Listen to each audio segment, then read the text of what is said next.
All right, let's talk about something we all live inside of, every single day, but almost never think about. The state. You know, the government, the laws, the borders on a map. It's basically the air we breathe.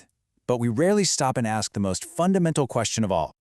I mean, have you ever really thought about it? Why do we have governments in the first place? Where did this huge, powerful, and sometimes kind of scary thing we call the state actually come from? Well, that's exactly what we're going to unpack today. Okay, so first things first. Before we can even get into where the state came from, we've got to be on the same page about what it is. We need to define our terms. So, in the world of political science, a state isn't just any old group of people. It needs 4 key ingredients. First, you need a population. That's us, the people. Second, you need a territory, land with actual borders. Third, you've got to have a government to make the rules. And number 4, and this is the big one, it needs sovereignty. That means it's the boss. It has the ultimate power within its own territory with no higher authority to answer to. So now that we have our definition, let's jump in the time machine and look at some of the first big ideas people had to explain how this all got started. Was it an act of God, the result of a brutal war, or did it just grow? One of the oldest and most powerful explanations is the divine right theory. For centuries, this was the bedrock of monarchies. The logic is simple, but it's genius, really. The king is in charge because God put him there. So if you challenge the king, you're not just committing treason, you're challenging God himself. It's a pretty effective way to shut down any arguments, right? Then you have a much more, brutal theory, the force theory. The idea here is that states weren't born from some holy decree. They were born from violence. One person or a group of people took control of an area and forced everyone else to submit to their rule. The old saying, war begot the king, pretty much says it all. In this view, might makes right. But what if it wasn't some big, dramatic event, like a war or a message from God? The evolutionary theory says the state developed naturally, kind of like a plant growing over time. It started small, with the family unit and the head of the household. Then families banded together into clans, and clans grouped up into tribes. And eventually, a tribe would settle down, plant some crops, and the need for more organization, for more formal rules just naturally led to what we'd call a state. It wasn't one moment, but a slow, organic process. All right, now we get to the Enlightenment, and suddenly, a completely radical new idea enters the scene. An idea that just flips the whole thing on its head. What if power doesn't come from a god above or from the tip of a spear? What if it comes from us, from the people themselves? This leads us to the social contract theorists. Now we're going to look at the big 3, Hobbes, Locke, and Rousseau. Now what's wild is that they all start from the same basic idea, that people agree to be governed. But because they had totally different views on human nature, they end up in completely different places. Let's start with Thomas Hobbes. He was, let's just say, not an optimist. He believed that without a powerful government, our lives would be a constant war of all against all. His famous description of life in this state of nature is just bleak, solitary, poor, nasty, brutish, and short.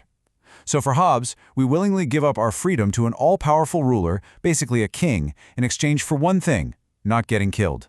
We trade liberty for security.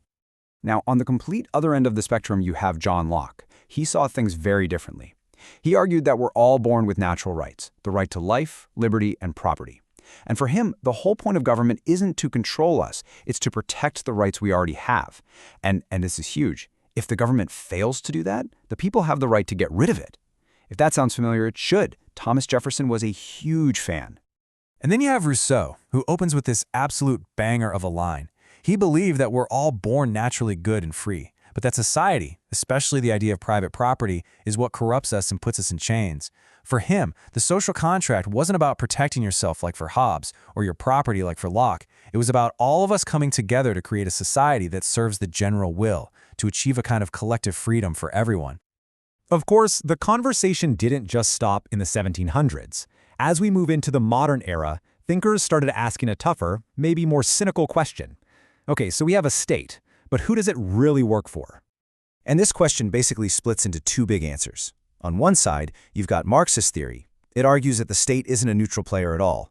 It's really just a tool used by the rich and powerful, the ruling class, to protect their stuff and keep the working class down. But on the other side, you have pluralist theory.